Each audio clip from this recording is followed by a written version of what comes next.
बच्चों, इस वीडियो में हम आपको पढ़ाएंगे क्लास 9th जीव विज्ञान।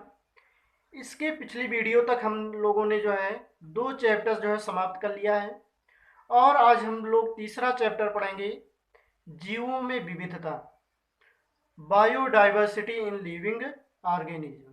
तो बेटा, विविधता का अर्थ क्या होता है? तो विविधता का मतलब होता है भिन्नता, है ना।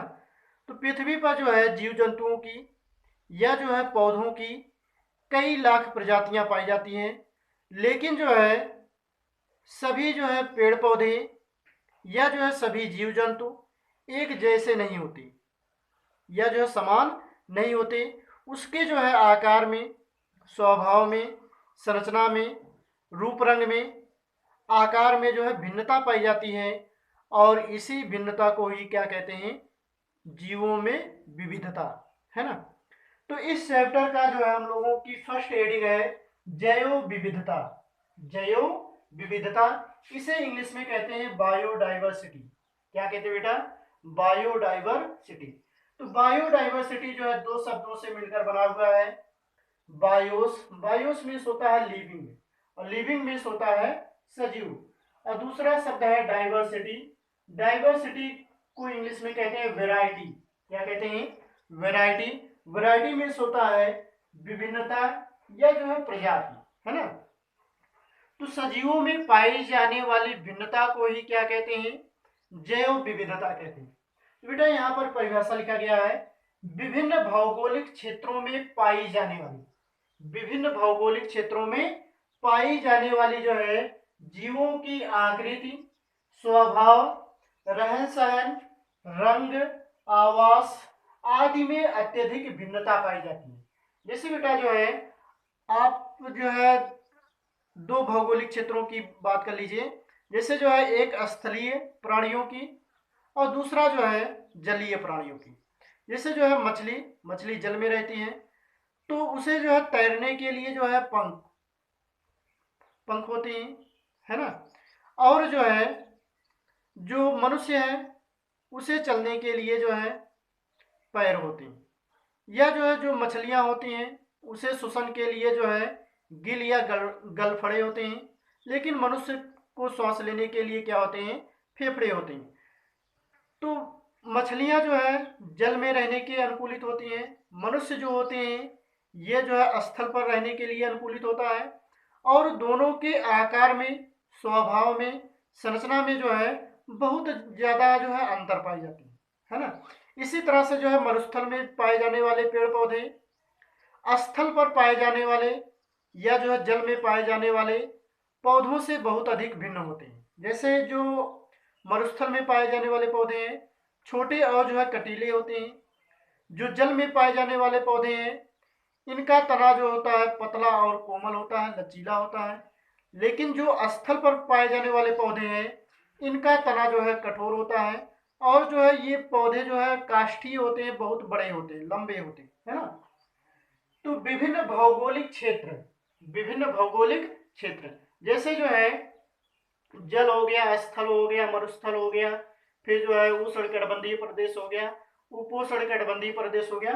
तो विभिन्न भौगोलिक क्षेत्रों में पाई जाने वाली जीवों की आकृति, जीवों की आकृति, है ना, स्वभाव, रहन सहन, रंग, आवास आदि में जो है अत्यधिक भिन्नता पाई जाती है। जीवों में पाए जाने वाली, जीवों में पाए जाने वाली जो है इस विभिन्नता को ही जो है जैव विविधता कहते हैं।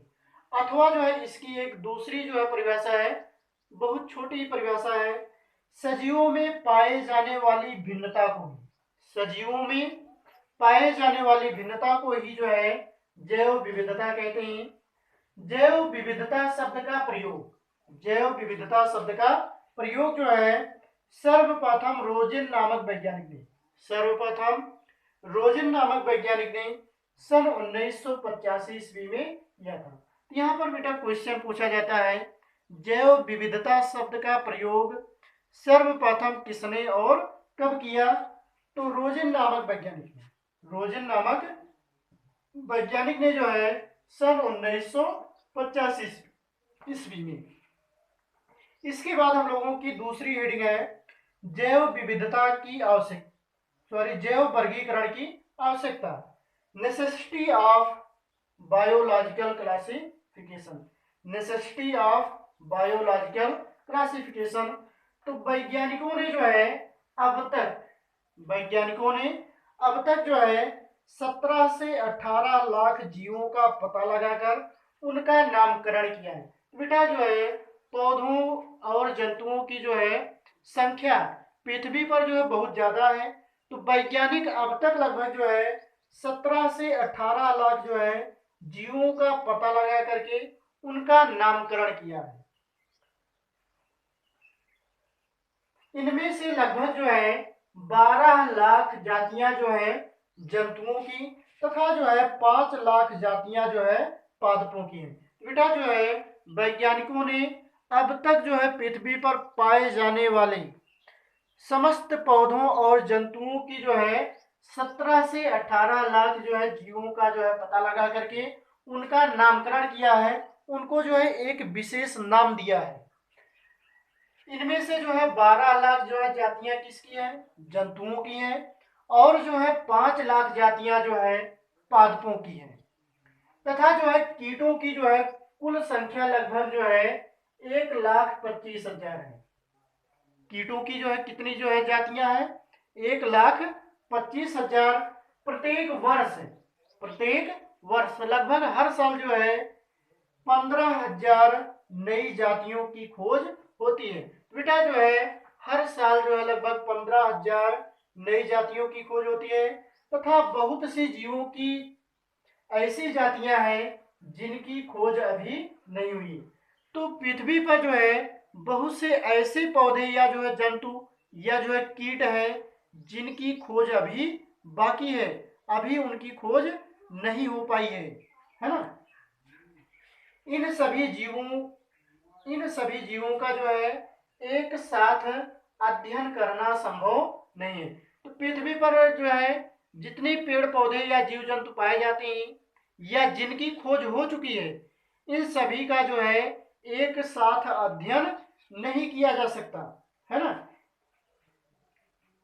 अतः इनको अलग अलग जानना, इनके जो है लक्षण पहचानना तथा जो है याद रखना बहुत कठिन है। अतः अध्ययन की सुविधा के लिए यह आवश्यक है कि पौधों एवं जंतुओं को अलग अलग समूहों में बांटा जाए। बेटा जो है पृथ्वी पर पौधों और जंतुओं की इतनी ज्यादा जो है जातियां पाई जाती हैं कि इन सभी को एक साथ हम जो है याद नहीं रख सकते, इन सभी का जो है एक साथ अध्ययन नहीं कर सकते, है ना। जैसे मान लीजिए जो है एक विद्यालय है, विद्यालय में जो है विभिन्न आयु वर्ग के बच्चे पढ़ते हैं।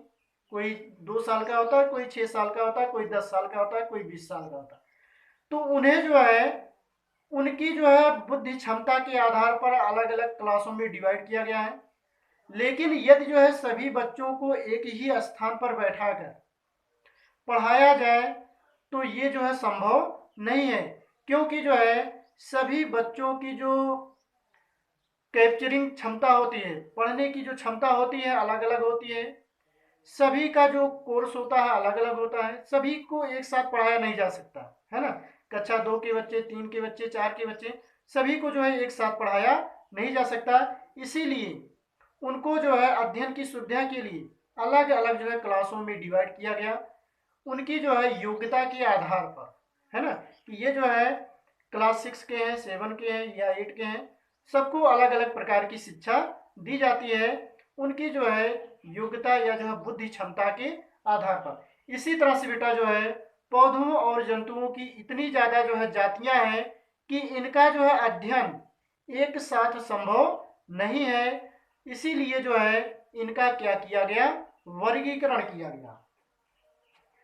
अब इसके बाद हम लोग पढ़ेंगे वर्गीकरण। अगली हेडिंग क्या है? वर्गीकरण, क्लासिफिकेशन। क्या है? क्लासिफिकेशन। तो जीवों की खोज के बाद सबसे पहले जो है जीवों की खोज होती है। खोज के बाद जो है जीवों का जो है नामकरण करना, उनका नामकरण करना तथा जो है उनकी समानताओं एवं भिन्नताओं के आधार पर अलग अलग समूहों या वर्गों में बांटना वर्गीकरण कहलाता है। तो बेटा वर्गीकरण क्या कहलाता है? वर्गीकरण किसे कहते हैं? तो जीवों की खोज के बाद उनका जो है नामकरण करना, माने जीव की पहले खोज करेंगे, उसके बाद उन्हें जो है नाम देंगे। नाम देने के बाद जो है उनकी जो है समानताओं एवं भिन्नताओं के आधार पर अगर लक्षण जो है समान है तो उसे एक समूह में रखा जाएगा, यदि उनके लक्षण जो है भिन्न है तो उसे जो है अलग समूह में रखा जाएगा। तो उनकी जो है समानताओं एवं भिन्नताओं के आधार पर अलग अलग समूहों में या अलग अलग वर्गों में रखना ही क्या कहलाता है?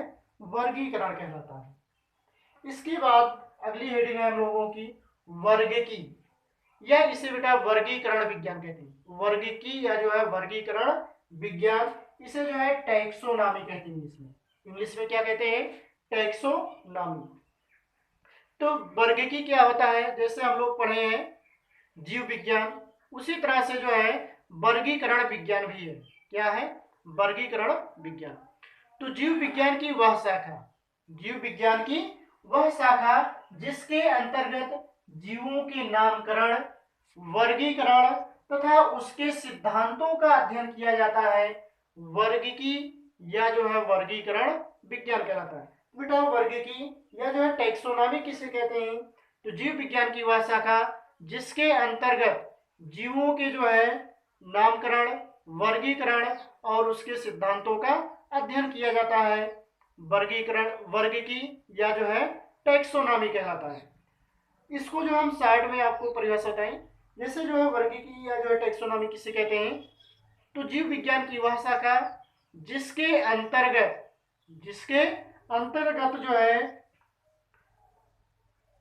वर्गीकरण का अध्ययन किया जाता है, जिसके अंतर्गत वर्गीकरण का अध्ययन किया जाता है, वर्गीकरण विज्ञान या क्या कहलाता है?